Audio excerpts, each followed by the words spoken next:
తాజా అంశం చూస్తున్నాం. చర్లపల్లి జైలు నుంచి త్వరలో బయటకు వస్తానంటూ దిల్సుఖ్ నగర్ బాంబు పేలుళ్ల ప్రధాన నిందితుడు యాసిన్ భత్కల్ కుటుంబ సభ్యులకు ఫోన్ చేసినట్లుగా ఎన్ఐఏ నిర్ధారించింది.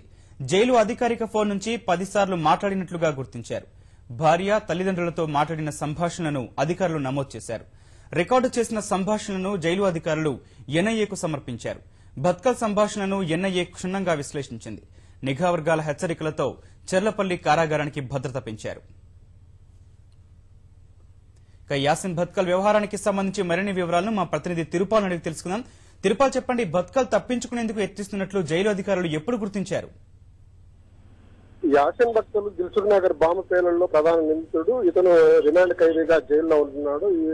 ఇతనికి సంబంధించి చాలా కాలంగా వివిధ చోట్ల బాంబు పేలున్నప్పుడు దేశవ్యాప్తంగా కూడా ఎక్కడ బాంబు పేలులు జరిగినా, ఎక్కడ ఏ సంఘటన జరిగినా దానికి సంబంధించి ఇతను తీసుకెళ్లి విచారించడము, వివిధ కోర్టులకు తీసుకెళ్లడం, ఇంతా కూడా నిఘా వర్గాలు అతి రహస్యంగా ఇతన్ని భారీ భద్రత మధ్య తీసుకొస్తుంటారు.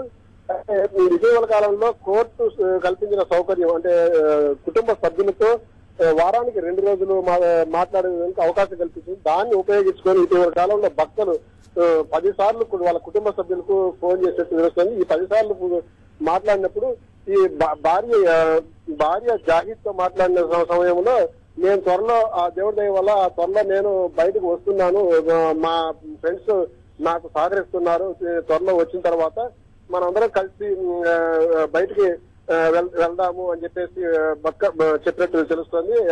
డమాస్కస్ కు వెళ్దామని చెప్పినట్టు తెలుస్తుంది.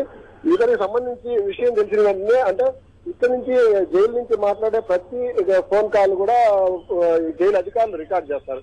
ఈ రికార్డ్ చేసిన దాంట్లో ఏదైనా ఇట్లాంటి కీలకమైన అంశాలు, ఏదైనా సమాచారం ఉన్నట్లయితే దాన్ని వెంటనే సంబంధిత అధికారులకు కానీ, లేకపోతే ఇప్పుడు ఈ భక్తులు అనే వ్యక్తి టెర్రరిస్ట్ కాబట్టి ఇతనికి సంబంధించిన విషయాన్ని ఎన్ఐఏ అధికారులకు అప్పగించారు. ఎన్ఐఏ అధికారులు అప్పగించిన తర్వాత ఈ కాల్లో ఉన్న ఈ సమాచారాన్ని మొత్తం అంతా కూడా వాళ్ళు పూర్తిగా పరిశీలన చేసిన తర్వాత ఇతనికి సంబంధించిన కదలికల మీద పూర్తిగా నిఘా పెట్టినట్టు తెలుస్తుంది. అట్లాగే జైల్లో ఉన్న అధికారులు కానీ, లేకపోతే ఇతర ఖైదీలు కానీ, వీళ్ళకి సంబంధించి కూడా వీళ్ళ ఫోన్ కాల్స్ కానీ వీళ్ళ మొత్తం కూడా నిఘా వర్గాల పర్యవేక్షణలో ఉన్నట్టు తెలుస్తుంది. ఎవరి ఫోన్ కాల్లో ఎలాంటి సమాచారం ఉంటుందని కూడా వాళ్ళు మొత్తం అంతా అబ్జర్వ్ చేస్తున్నట్టు తెలుస్తుంది.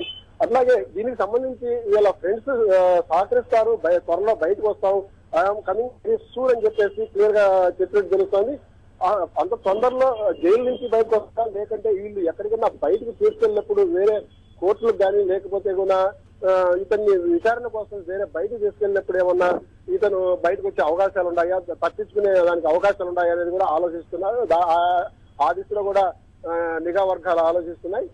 కాబట్టి ఇతనికి సంబంధించి ప్రతి కదలికను నిఘా పెట్టి ఉంచుతున్నారు. అట్లాగే జైలు లోపల కూడా ఇతను ఎవరెవరితో సంబంధాలు ఉన్నాయి, ఏ ఖైదీలతో ఇతనితో సంబంధం కలిగి ఉన్నాడు, ఎవరితో ఏం మాట్లాడుతున్నాడు ఏంటి అనేది ఇతను జైలు అధికారులు కూడా సమాచారం సేకరిస్తున్నట్టు తెలుస్తుంది. జైలు అధికారులకు స్పష్టమైన హెచ్చరికలు జారీ చేసినట్టు తెలుస్తుంది ఎన్ఐఏ అధికారులు.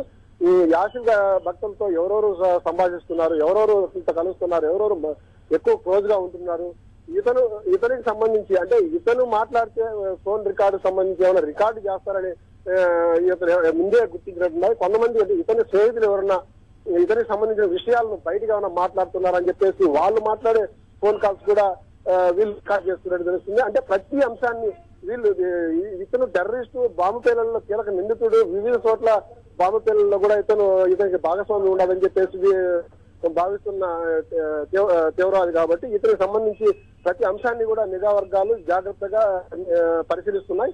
ఏదన్నా ఎక్కడైనా తప్పించుకునేదానికి అవకాశం ఉన్నట్లు కానీ, లేకపోతే వీళ్ళకి ఏదైనా అనుమానాలు వచ్చే వెంటనే దాని మీద గట్టి చర్యలు తీసుకోవాలని ఆలోచిస్తాను. ఇప్పటికే చర్లపల్లి జైలుకు సంబంధించి కాస్త భద్రత పెంచడంతో పాటు అక్కడ సంబంధించిన పూర్తిగా ఆ ఏరియాలో ఫోన్ కాల్స్, అంటే ఇతను అధికారులు కల్పించిన ఫోన్ సౌకర్యం వాడుతున్నాడా, లేకపోతే వేరే ఫోన్స్ ఏమైనా సెల్ ఫోన్స్ ఏమైనా వాడుతున్నాడా అంటే మనకు చాలా సార్లు చర్లపల్లి జైల్లో చాలా సార్లు అధికారులు తనిఖీలు చేసినప్పుడు మనకు సెల్ ఫోన్లు చాలా పట్టుబడ్డాయి. ఈ పట్టుబడినప్పుడు అక్కడ ఎవరైతే ఆ సమయంలో విధులు నిర్వహిస్తున్నారో వాళ్ళ మీద తూతూ మంత్రంగా చర్యలు తీసుకొని వదిలేస్తున్నారు. అసలు ఈ సెల్ ఫోన్ లోపలికి ఎలా వస్తున్నాయి, ఎవరు పంపిస్తున్నారు అనేది వీళ్ళు లోతుగా ఆరా తీయడం లేదు. ఇప్పుడు ఈ యాసిన్ భక్తులకు సంబంధించిన విషయం బయటకు వచ్చిన తర్వాత సెల్ ఫోన్లు ఎలా లోపలికి వెళ్తున్నాయనే దాని మీద కూడా దృష్టి సారించినట్టు తెలుస్తోంది.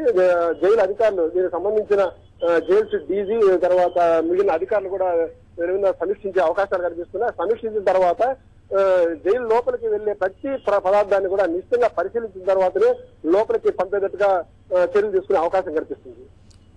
ధన్యవాదాలు తిరుపాల్.